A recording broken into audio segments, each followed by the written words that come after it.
Hey, this is Carlo of 4GQ TV here with a very special interview. I have Julia Christine with me today. She was a reality TV star. She's an author, public speaker, and a volunteer. So thank you for joining me, Julia. Hey, thanks for having me. I appreciate it. Absolutely. So it sounds like you've had a really interesting life and where it's taken you. Can you tell me a little bit how you got started in the career? Let's just say with the nightlife, the server, Vegas, and all of that. Yeah, for sure. So I am now retired because I'm a little older now, and that's why I finally decided to like write my story and write the book about it. But yeah, I got started. I had a long story short, I had a boyfriend and we broke up, and I was going through a really bad breakup, and so I was living out in California at the time. And I had a couple of girlfriends that I used to work with at Hooters, of course, back in the day that had moved to Las Vegas and became bottle servers. For those who don't know, a bottle server is a fancier version of a cocktail server. We basically just work in the nightclubs and we handle all the VIP bottle service treatment at the nightclubs versus just walking around trays and doing individual drinks. So just wanted to throw that out there. But I went to go visit them while I was having a breakup. And while I was there, I met their managers and I was told how much money they actually make, which I was completely dumbfounded of how much money and tips they make there. And so I decided, well, I've just finished a breakup. So why don't I just move there for the summer, one summer, and get hired as a cocktail server, bottle server. And then I ended up staying for 5 years. That's a pretty long time to stay in that industry, I would say. And I know that it's a hard industry to stay into. It's very Hmm. competitive. Oh, And yeah. I imagine there's not that many positions like other jobs. It's probably limited to how many positions each club has. Oh yeah, so it's very difficult to be honest with you. I think about when I went to my first casting call, there was about 400 girls there auditioning. Well, they call it auditioning, and for to be a cocktail server, and I just couldn't believe it. But because I had met my friend, like Las Vegas, they do obviously they hire off of looks and appearance, but you have to have more than that. Like you have to definitely have personality, and you definitely have to. A lot of times you have to know somebody there um to like refer you, because if you don't have a referral off of somebody, then they don't know if they can trust you when it comes to celebrity clientels to keep your mouth shut, or to know how to handle all that money that's being transacted. So I met my friends' managers, and they all gave me a referral, and so that's how I got hired out of like 400 girls for my first job there. So it's definitely competitive for sure. And what and this is a question outside looking into this lifestyle. So what is, let's say, like maybe would you say an average ballpark salary for somebody just getting started into that industry? So the bottle service industry, as a cocktail server, you also have like the VIP host side, which they do completely separate stuff with their tips and their salary. But for us, we are hourly wage. But because most of the casinos, most of the clubs and pool parties are in the casinos. So for example, I worked at the Hard Rock. So we were minimum wage, and back then it was like $7 an hour. I believe now most of the casinos are unionized, so you're making at least $16 an hour. But then you have your tips, and that's where you make pretty much all your money. And you actually, I think it's called tip compliance, where the casinos have an agreement with the government basically that only a certain amount of percentage. So even though, for example, my income was only $6, $7 an hour, I was grossing about, include with tips, about like $8,000 a week. Oh, wow. Like Wow. 5,000 to 5,000 minimum a week. I'll say that 5,000 minimum, because obviously it depends on the clientele, the cabanas or the nightclub tables that would come in.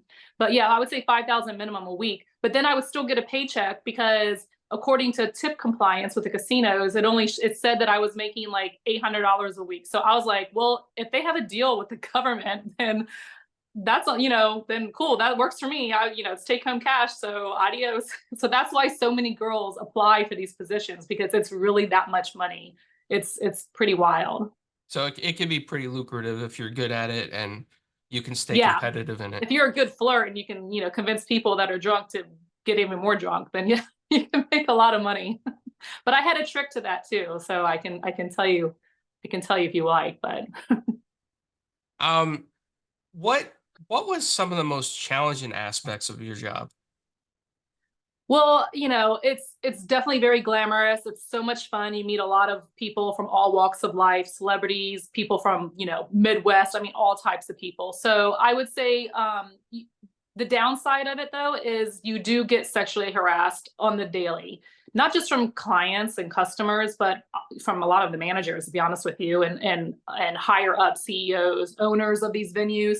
And so a lot of girls are really taken advantage of. And we're actually, when I worked there, a lot of places at the time, like I said before, were not union. And so we didn't have a really good support system. Like we had human resources, but basically we went to a human resource and we complained about a manager or a high roller. Sorry, I have allergies, I'm losing my voice. But then we would be like reprimanded and most likely blacklisted and fired and blacklisted from trying to get hired anywhere else. So, we got sexually harassed a lot. And if we said anything, then we could get in trouble. So it was a really fine line of trying to protect yourself, but at the same time, not lose your job. And that was probably that's the main thing. That was the worst. Well, that definitely does sound stressful. Yeah. Hopefully today, with everything being more corporate, things have changed a little bit. Um, I would hope so too, but I still hear some stories of things that go on and it's still mind-blowing to me, but that's just with any business though. It's not just being a bottle server. I mean, women and men can work in finance or be, in real estate or any other job and they can have the same issues. So you think things have changed by now, but you know, hopefully they will in the future for sure.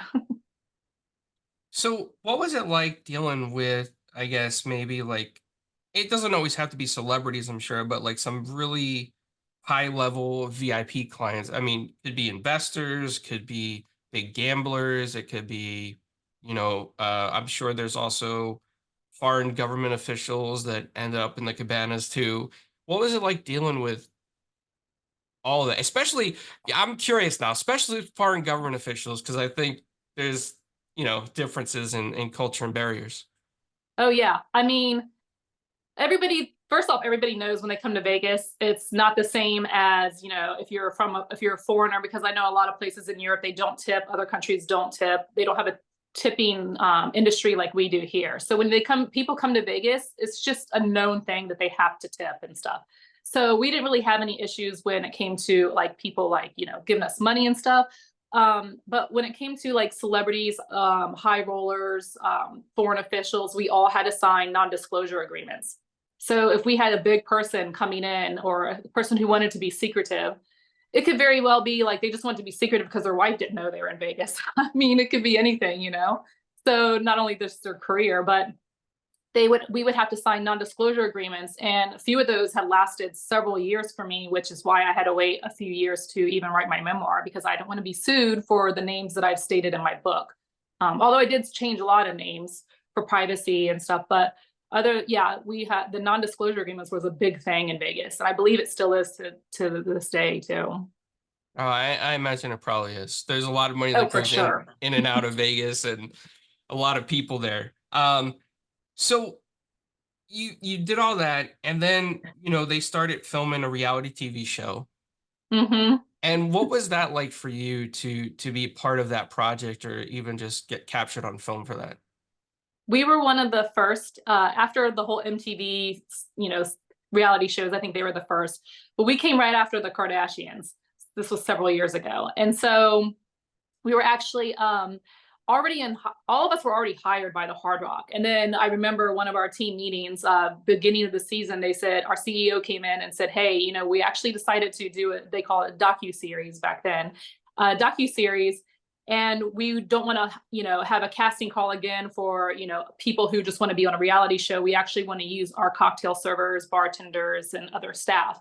So we all had to go in and meet the producers. And at the time I was almost turning 30. So I was like, well, they're not going to pick me and I don't really care. So I actually went out the night before and got like a little drunk, a little intoxicated. And I went in for my producer interview with the same clothes on I had the night before and makeup all over my face. And apparently they loved me because I guess I was just being me. And so I got on the TV show. And so at first I was really nervous because wasn't sure if it was going to affect my tips and my cabanas because not everybody at the time wanted to be on TV. And they came to Vegas, what happens in Vegas stays in Vegas kind of thing. So they didn't want to be on TV or anything. But surprisingly, a lot of people were like, yeah, sure. And I actually got like some of the best cabanas out of it for being on the TV show because they spent the most money and they tipped me the most. So that's why I made so much money and I decided to stay an extra year and then a year after that. Wow. So it brought more business in a sense because they were on TV and probably want to Yeah. look good on TV as well for the camera. Yeah, for sure. Nobody wanted to look cheap on camera for sure on national television. So it was definitely a win-win situation for me. And as for my personal life, I mean, obviously the downside to being a reality TV show, and I think a lot of it still goes on as well and in productions today, is they'll film something like in, for example, beginning of June, and they'll film something in July. And then when they produce it and put everything together, they'll put two pieces that didn't match together and make like a fictitious storyline. So they did that a couple of times and it didn't really pan out to make me look that good. And I was like, well, that kind of sucks. Like, so I was not under the impression that they were able to do that, but apparently they are. And once you sign your life away to these reality shows, just know that they can put things together that didn't happen together. And that's not how it happened to make a storyline. So I made good money, but sometimes they did make me look like a fool. Well, that's some good advice out there for people looking to get into reality TV because I think with streaming services, that's going to be pretty much the bulk of stuff nowadays is reality TV, Hmm. all kinds of it. What were the Yeah. hours like working, especially once the TV crews started coming in? Did it change your hours? No, my hours were still the same. The only difference is when the pool party, which is just mainly on Sunday. We only filmed on Sundays because that was the main pool party event. So I would have to come back in to the hotel on Tuesdays and do my green screen and interviews and recaps of the day. And so that's how they kind of filmed it that way. But it didn't really take any extra time out of my schedule. So that was never an issue and stuff. But at the same time, the first season, like we didn't get paid anything either. And I know they made a ton of money. And then the second season I went on, we did get paid, but it really wasn't anything. And I'm thinking, man, these production companies, they literally made hundreds of thousands of dollars off of us and we didn't get any money. I was kind of like bummed about that, but I guess read the fine print, everybody. Yeah, I think when it comes, well, I know the show is more towards reality TV, but I think with documentaries and docuseries, like they try not to really pay the people in it because they want it to be as organic as possible. Yeah. Um, and they probably got away with some of that by calling it a docuseries when more it I was like, think so too now that I know more about it for sure. I think so too. yeah, because it was more of a reality TV show for people viewing Mhm. it than a docuseries. Man, so Exactly. I'm just thinking like how crazy this could have been in this lifestyle. And I'll say this because, I grew up Italian American. And my dad was from Italy, grew up in New York, and I've seen a lot of things Oh, that I'm Greek American, so I probably grew up the same way you did. I've seen a lot of things at a lot of different clubs. Um, what what are some of the craziest, without saying names or giving away too much, what are some of the craziest things that you've seen as a bottle girl server? I mean, obviously, unfortunately I've seen people overdose. Unfortunately, that's probably the saddest part. And I will say though, Las Vegas, when you become a cocktail server, bartender, or anything in the nightlife industry or the pool party scene, which we call day life, you actually have to go through a lot of training, and they do bring in medical experts and other types of people to come in and help you.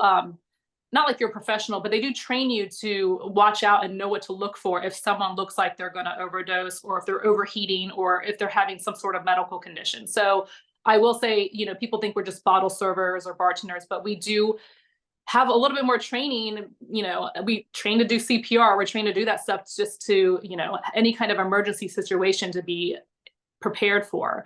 But so one of the craziest stories, I actually did put in my book too, is one time when we were filming at Rehab, the party at the Hard Rock Hotel, one of my cabanas got into a huge fight with my other cabana, and there was blood everywhere. And, they had to bring the guys back into the back, and one of them whispered that they had a blood disease. I'll just leave it at that. And I was just like, oh my God. So we had to close my cabanas down. They had a hazmat and everything, these guys in white suits.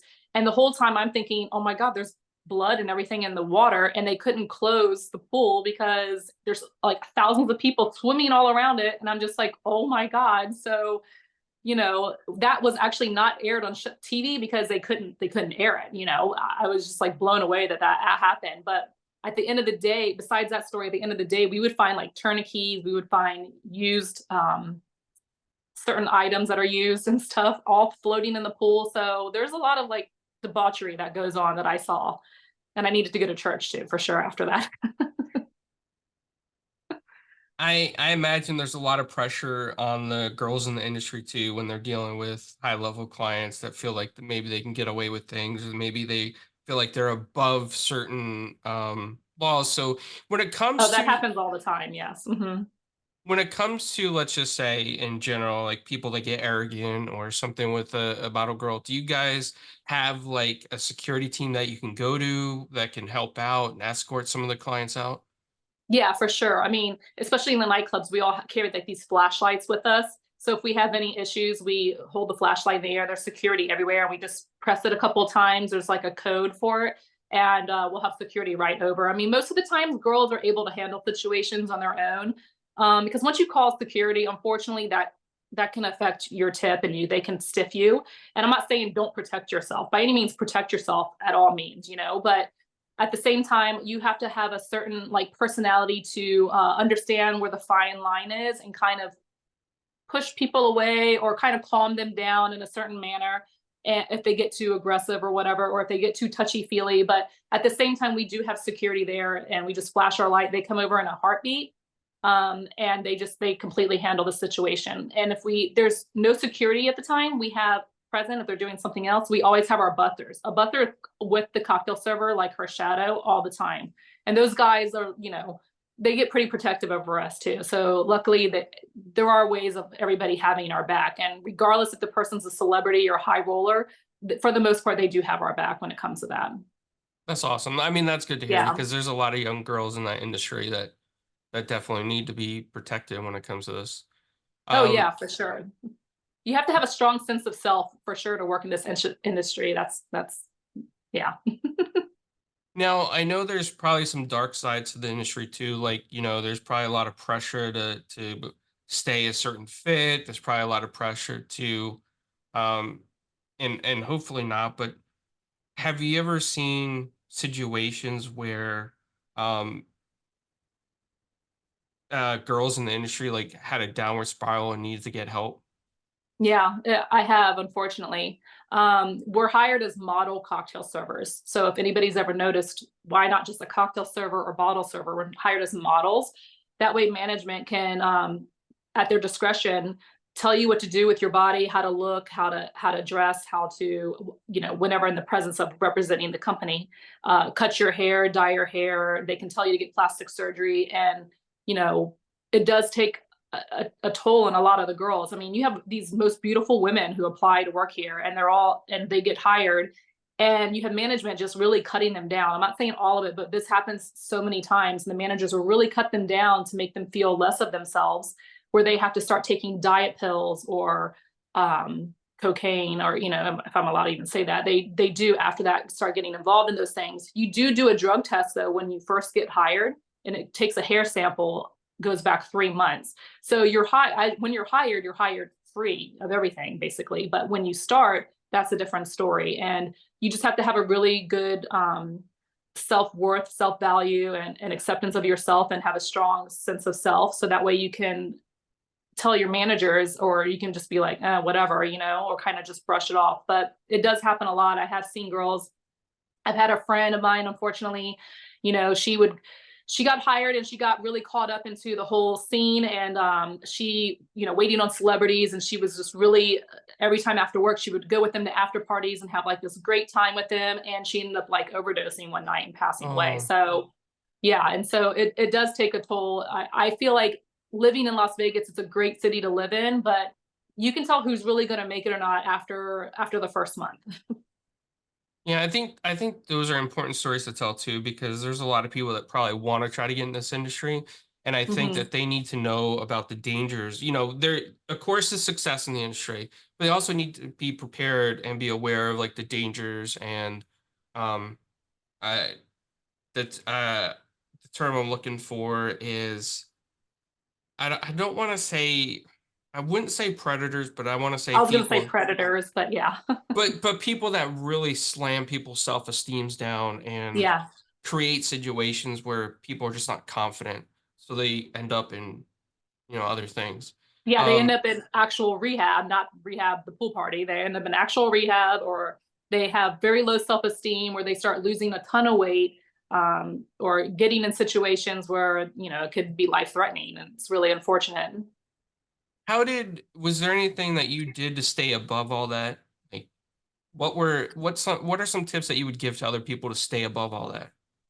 I'd say, for one, I have a really good family that supports everything I do. I mean, I am Greek, so family is like just, very important to me, and very supportive. So I can tell my family anything, even something that's happens with me, and they would give me total advice. They would also never sugarcoat anything. So I feel like family and even friends, like you will have friends who will want to be your party friends and want to, tell you, come on, let's do this. I don't want to say like peer pressure, and it sounds so cliche, but you really just have to have a really good support system of friends and family who know you and know who you are, and know, like, who aren't going to sugarcoat things for you and tell you the truth. And if you have that, then I feel like you can just ride the wave and make money and be successful in Las Vegas for sure, without going too deep down the rabbit hole. Yeah, I think that's important. I think that's very important. So when you decided, was it more of you wanted to leave the industry, you decided to leave it, or was it more like, they just keep looking for younger and younger people? What made you decide to finally say, you know what, it's time to move on to something else? Yeah, I actually hurt my back one day at work when I was working at Excess nightclub, which is still one of the top nightclubs in the country, and it's in Las Vegas. And I remember we had to wear stilettos at the time. Now they changed the shoes, but we had to wear these very fine heels and booties, and they're called booties, but like heels. And I remember, I'm 5'10", so I bent over one time to make a drink, and I heard something pop in my back, and I was like, oh my god. And then like the next few months my back was just in so much pain, and it turned out I herniated 2 discs from running around in all the heels, and from not bending appropriately and stuff. And so I had back surgery, and then after that I was just like, the money is great, but I'm now getting older, and I feel like I'm ready to explore other aspects of my life and career. And so that's why I left the industry. I didn't never left the industry on bad terms. If I could be, in my 20s or 30s forever, then I would totally still be a bottle server, because, granted, there is a dark side and there is a lot of bad things that happen. Like, I still had the time of my life. I met some of the coolest friends I still have to this day. I made a ton of money, which I am smart enough to reinvest it in other things. And so, yeah, I just like left the industry on a high note, and then moved on. But if I could do it forever, I probably would. Well, I imagine like when you meet some of the people, there's probably a lot of nice people that come through that life too, and you just have to know Hmm. which ones are good people.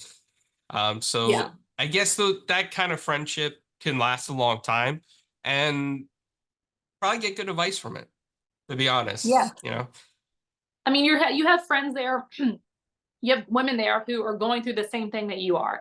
And I know a lot of cocktail servers, bartenders, no matter where you are, New York City, Miami, wherever, they get judged a lot about who, like, what they look like and what their job is.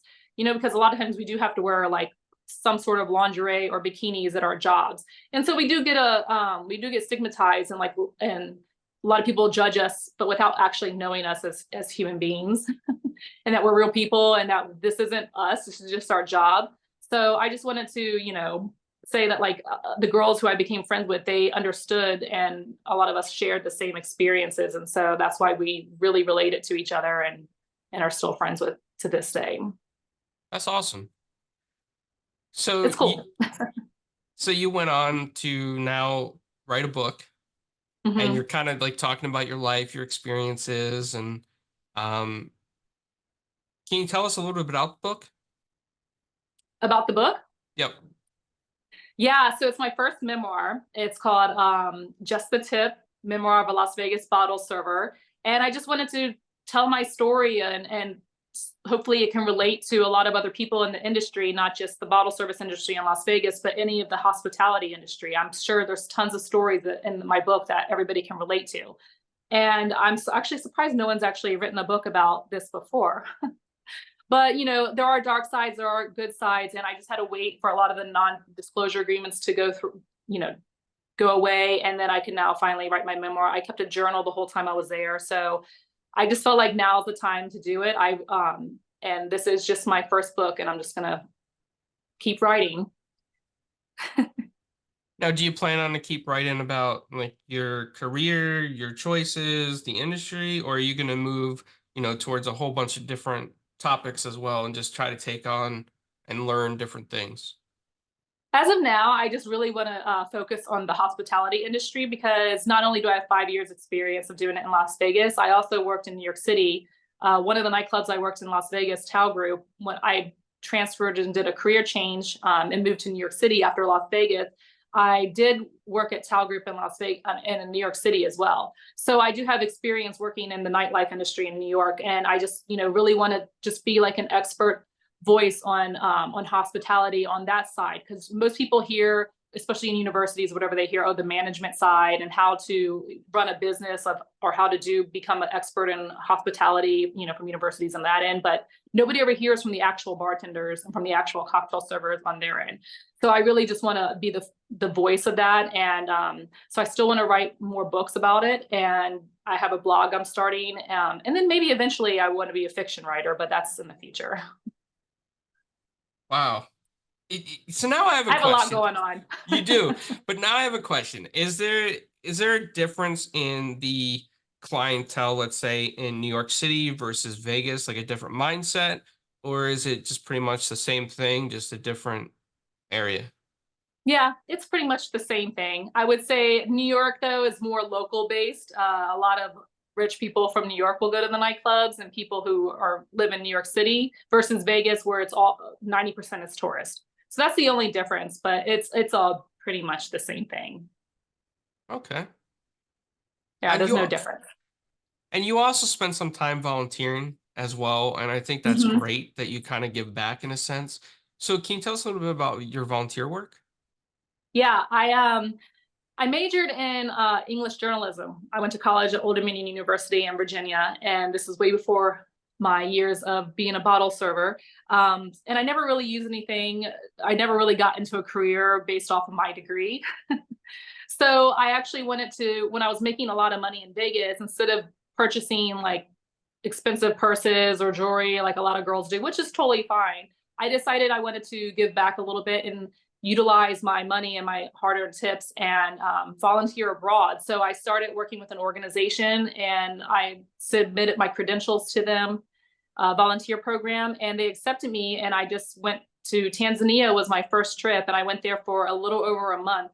And being a volunteer, it's a lot of fun, but at the same time, you do have to pay for it yourself. So it can get pricey, especially when you're going abroad. And these are most of them are third world based countries, but it still costs you a lot in flight, and you have to get your vaccines and stuff to go to these other countries. You have to get all like your background checks and everything. But it was such a great experience, and that I actually went on 2 more tours. I went to Tanzania again, and I also went to Cambodia, and it was just really eye-opening to see a whole new aspect and how people live, and really rewarding for me, because I know, working in Vegas, you see the whole craziness and money, money, money and debauchery. And then you go to these other countries and they're just so humble, and to see they have really nothing and they're just still super happy. Like it just really like kept me humble and made me even more appreciative of the money that I was making, that I could like give back. And so that's something that I still love to do to this day. And so almost every winter I try to go to other countries, or at least, help them out and use my major and teach them English. That's awesome. I mean, that's a really Thank cool you. thing to do because there's some people in life that just take their success and they just, you know, run off. But to be able to give Mhm. back, I think, is a special part of humanity. And Yeah. it's not easy going to third world countries. A lot, It's yeah. not. I mean, when I say vaccines, I mean not something that's mandatory, but that, for example, took a typhoid vaccine. I don't know if you're familiar with that, but that's because there is bacteria in other countries that you just aren't, your stomach and stuff aren't used to digesting when it comes to eating. And so a lot of people get really bad food poisoning, or they get really, really sick when they go to these other countries and they don't understand why. And it's, that's why you have to prepare yourself. And so, yeah, but it was all worth it. I didn't get sick, luckily, but it was worth it, and I love doing it, and it's just really rewarding and just makes you feel good as a person that you're doing something for others. Well, before we close out, I have two questions for you. Sure. One would be, what is the funniest story that you could say from your, um, I guess, life as a Vegas bottle girl or VIP server? My funniest story, man, I have so many. Well, I will say one time I waited on a specific rapper. Most of the celebrity clientele that came in there were good tippers. They were really fun to hang out with, and they just wanted to have a good time. And obviously, they knew we all signed NDAs, so they knew they really didn't have anything to worry about. But this one guy, and he's a very famous rapper, came in with like 30 people. It's entourage rolling in deep, and they spent about like 6 grand for his cabana. They got half of it comped off because they wanted, to have this guy come and perform for future events. So they comped half his bill. And he was just running me and my busser around like crazy. He wasn't really just getting bottles. They were just kept getting shots and individual drinks. And so if you can imagine $6,000 of individual drinks in 115 degrees in Las Vegas, I mean, it was definitely a workout for me and my busser. So at the end of the day, when I gave him the bill to sign and stuff, he like had a couple of bills like rolled up, and he's like, "Yo, girl, here you go. You were the best. We had so much fun." And this is all being, in the camera. And then I was like, "Oh, thank you," and then I walked in the back and I looked at it. He handed me 2 tens. So $20. He gave me $20 off of a $6,000 tab. Wow. So I can only laugh about that now because technically I wasn't stiff, but yeah, that was a fun experience. Wow. I couldn't even imagine. I mean, you can go to a normal restaurant and a tip could be more than $10 when they add the 18% gratuity to it. Hmm. So I can't even imagine what that must be like after you do, all that work on a $6,000 kind of party. Yeah, good times. I can only laugh about it now. That's why I'm like, that's a funny situation. I mean, but yeah, there are so many, and there was a few that I put in the book. So it's really hard for me just to pinpoint one. But you just see a lot of things in Vegas that really open your eyes to how people behave, and it's very comical. What was the biggest tip, would you say, that you might have received in your career? Biggest tip, which I actually had to split though between two other cocktail servers, was a group of football players, and they left us a $23,000 tip. Wow. Yeah, their bill was really high, so they left us that, and but it was a lot of work, and myself and two other cocktail servers, really worked the cabana, or like just us three with the bottles and pouring everybody's drinks. But that was the tip on their bill. And then we had a guy who used to come into Vegas all the time, and he was very well renowned, and he would come in and to the nightclubs, and as his entrance, he would order every single table. This is when I was working at Tao nightclub, for example. He would have every single table. He would order a bottle Cristal for every table. So when we were dropping off the bottles of Cristal, these tables were like, "We didn't order this," and they're like, "There's a guy coming in, and this is his entrance."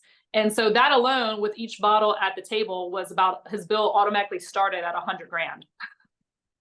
Wow. Yeah. So now you know why girls go there, to hundreds of girls try to apply for these jobs for sure. And Makes hey, it's not just the cocktail servers. Guys, you can make a lot of money there too. Be a busser, because you got to think, if a tab is $100,000 and that cocktail server gets a 20% tip, that's 20 grand, right? So you're getting tipped out on that. So you're making pretty good money as well. Oh, I didn't think about that. So if anybody's Yeah. looking to become a busser, Yeah. that's Yeah. a So place to guys, do it. go in for the model busser casting calls too. You'll do well. That's crazy. Now, the last question is usually like an icebreaker question. It's like a fun question. We always ask at the end. And it's just simple. Pineapple on pizza, yes or no? No, Thank you. definitely no. I'm Greek. I'll do feta on pizza. Feta for life all day, but pineapple on pizza, no. All right. Well, thank you so Fruit, much. I don't think any fruit should be on pizza. Don't hate me. No, you're good. No, I've had some weird answers to this question. Um, a lot of people that say no to pineapple, I've had some weird answers. Feta is actually a good one. I would eat feta on pizza, but Oh, 100%. Yeah. I've heard sauerkraut on pizza. Oh my gosh, I don't know about that. I think at sauerkraut and pizza, I'll need a side of Tums afterwards. And then a voice actor I spoke to, he said he likes to put brown mustard with mayonnaise on pizza. Oh, heck no. Unless he's I pregnant. I mean, I don't know about that. I That could sounds like never something a pregnant woman would put on there. I could never imagine that. Like, how would somebody be introduced to something like that? It's just mind-boggling. But feta cheese, I could rock with feta cheese on pizza. Telling you, man, it'll be the best thing since sliced bread. Feta I, cheese on pizza for sure. I'll give that a try. Well, Julia, where can people find you online? I have a website. You can go to authorjuliachristine.com. From there, you can purchase my book. You can see all my upcoming events, and you can also see my interview. I'll put this on my website as well for you. But and I also have my socials on there. Sorry, I got a little tongue tied, but all my socials are on there too. So if you'd like to follow me as well. Awesome. Well, thank you so much for hanging out with me and talking to us on 4GQ TV. And I can't wait to share your story because I think it's an important one.